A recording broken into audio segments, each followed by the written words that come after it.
So continuing with the Sutras from Yoga Vasishtha, my notes from a long time ago. The sickle harvests with the energy of the farmer. Once again, the sickle, S-I-C-K-L-E, harvests with the energy of the farmer. Hence, the farmer is said to be the harvester. Similarly, though it is the sword that cuts, the man who wields the sword is the killer. The mind itself is inert. Its intelligence is derived from the infinite consciousness. The self or infinite consciousness knows itself by itself, experiences itself in itself, and by itself. When the mind ceases its agitations, all the good and noble qualities blossom. When the mind ceases its agitations, there is peace and purity of the heart. Sorry. People do not fall into doubt or error. There is friendship which promotes the happiness of all. Worries and anxieties dry up. When the darkness of ignorance is dispelled, the inner light shines brightly. Inner light. Focus on the inner light here, like a flame, right here. And let that inner light radiate love, compassion, joy to all sentient and even inorganic, inert beings. Mental distractions and distress cease, just as the ocean becomes calm when the wind ceases to agitate its surface. Infinite consciousness alone shines. Be firmly rooted in the non-existence of your ego self. It came into being through ignorance and delusion.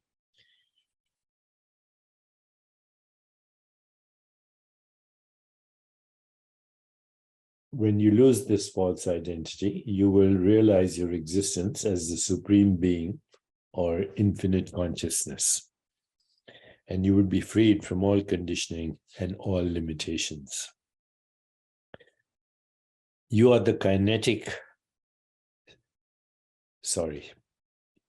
infinite consciousness whose kinetic state alone appears as the universe. So the world appearance, which includes your own body, mind, it's also part of the world appearance, is actually the kinetic energy and information state of pure consciousness, what is also called Shakti. I am the infinite consciousness whose kinetic state alone appears as the universe. Non-dual consciousness is Brahman. It is the void. It is the Atman or self. It is also non-self or ego, because ego is a modified, time-bound expression of the formless infinite being. The infinite being is Purusha or witness. It is the Ishvara or divine Godhead of yogis. And it is also Shiva's silence, which is eternity, and Shiva's movement, which is time. Wow. So Shiva's silence is timeless, and its movement is time. It is all one undivided intelligence, seeing itself as divided into infinite forms and phenomena, infinite subjects and objects. So all that can be named and form and appears in the theater of space-time and causality is the modification or the fluctuation or the Shakti or the modulations of that pure infinite consciousness, which is the Purusha or the self. He in whom the notions of this I am and this I am not do not arise, thus limiting his consciousness, his ego self is dead. He in whom the very notion of calamity, poverty, elation, pride, dullness, and agitation do not arise, his ego self, is dead, and he is liberated while living. Utter purity prevails in a liberated sage whose ego mind is dead. Such a mind of the liberated sage is full of noble qualities, intense friendliness, love, compassion, and natural goodness alone remain. Motion is natural to prana.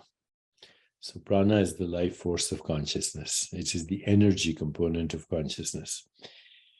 And when it moves in consciousness, mind is born.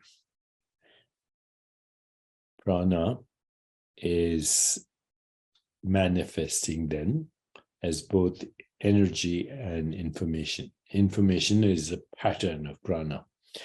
Thus, the conditioning, the pattern, keeps the prana in motion. When one moves, both move, and when one is arrested, both fall. And final one for today. The notion of an object of knowledge or experience is the seed for both the movement of prana and the change of the pattern of the expression of prana. Movement of prana and change of pattern give rise to manifestation. When a desire for experiences arises in the heart of consciousness, then movement of prana and mental conditioning arise, and subject and object of experience are born. You are neither the subject and object of experience. You are the potential for both. More tomorrow.